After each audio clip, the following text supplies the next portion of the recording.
Good afternoon, everybody. My name's Steve. I'm a health science major, and I am a part of the Navy out here in Naples, Italy. So I thought I would do a presentation on the use of college benefits while in the service of the Navy, specifically due to the fact that I'm in the Navy. It's easiest to research. So let's dig into that. So I base this on motivation. So for my assessment, I chose to look into and research the rates in which members of overseas naval commands seek out higher education while still serving actively in the Navy. The caveat here is that this study is mostly focused on active members who use tuition assistance instead of their GI Bill, which kicks in after they retire or are finished with their term.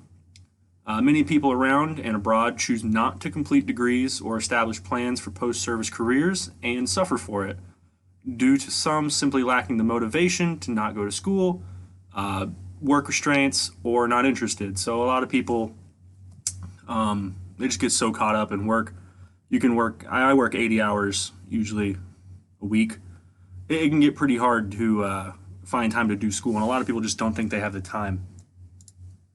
So from a national and a global perspective, at a global level, according to a 2019 survey, only 13% of sailors are choosing to dip into tuition assistance programs.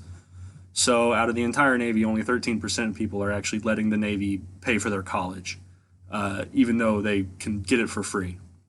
Regionally, in this area, many overseas sailors are choosing not to go to school while serving due to the fear of missing out on travel opportunities and feeling stress over the amount of work that they're doing. A lot of people out here, like I said, I work 80 hours a week. It's very normal for a lot of the people out here to work extreme hours.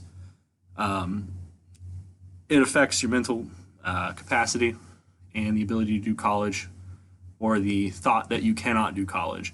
And additionally, some people know that they are using this term out here in Italy to travel the entirety of Europe. So they don't want to get locked into a 8-week college course and then be gone for 2 weeks of it to Germany or England or somewhere else, or get deployed onto a boat if that happens. That's something that can happen. Some people don't want to take that risk. So here's some statistics that I pulled. So 13% of sailors worldwide are using tuition assistance while in service. These numbers include deployed and operational members, so they may not be able to take TA at all. It's very difficult for people on ships or out in the field to use tuition assistance, and most deployed members can't use it at all, almost, just due to the constraints of the environment.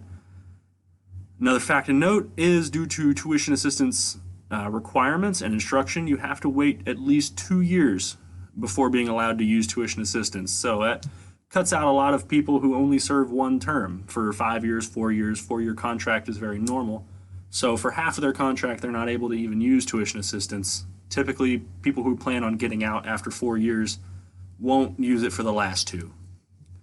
In the regional area, I acquired these statistics from our career and analysis board. 27% of sailors stationed in this area, Naples, are using tuition assistance, and whenever I asked them about why, they would give the reason that they came to this location specifically for school. So this is I said we work a lot, however, it's still easy to fit in school into that schedule somehow. And a lot of people who come out here, well, 27%, not too much, but enough people who come out here specifically for school.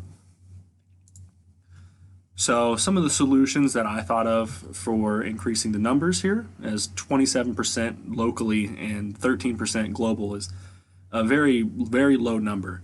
I think it all ties back into motivation. I know I wouldn't be doing college if it wasn't for the motivation to get a degree.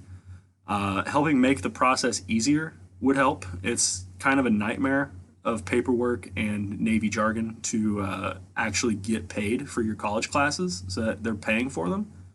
So that helps. Making the process easier just makes it simple and reduces the stress of the whole process.